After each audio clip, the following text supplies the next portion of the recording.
Headline news વિકાસ વેદળ અંકલેશ્વરની રાજપીપળા ચોકડી નજીક highway ઉપરથી કન્ટેનરમાં ઘાસની ગાંસડીની આડમાં લઈ જવાતો 24.78 લાખનો વિદેશી દારૂ ઝડપાયો છે. અંકલેશ્વર બી ડિવિઝન પોલીસનો સ્ટાફ નેશનલ હાઈવે ઉપર પેટ્રોલિંગમાં હતો. તે દરમિયાન માહિતી મળી હતી કે વિદેશી દારૂ ભરેલ એક કન્ટેનર સુરત તરફથી વડોદરા તરફ જઈ રહ્યું હતું.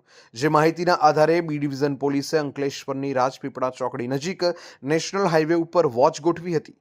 દરમિયાન કન્ટેનર આવતા તેને રોકી ચાલકની પૂછપરછ કરતા તે હરિયાણાનો મુસ્તકીમ સોકતકાન હોવાનું જણાવ્યું હતું. પોલીસે કન્ટેનરમાં તપાસ કરતા ઘાસની ગાંસડીઓ મળી આવી હતી. જેમાં પોલીસે વધુ તપાસ કરતા ઘાસની ગાંસડીની આડમાં સંતાડેલો વિદેશી દારૂનો મોટો જથ્થો મળી આવ્યો હતો.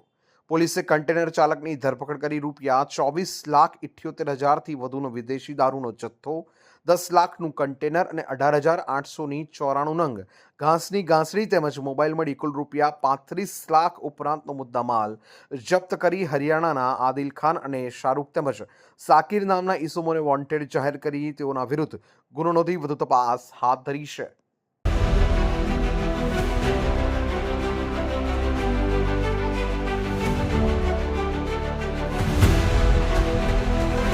हर समस्या की डेडलाइन हेडलाइन न्यूज विकास वेदड़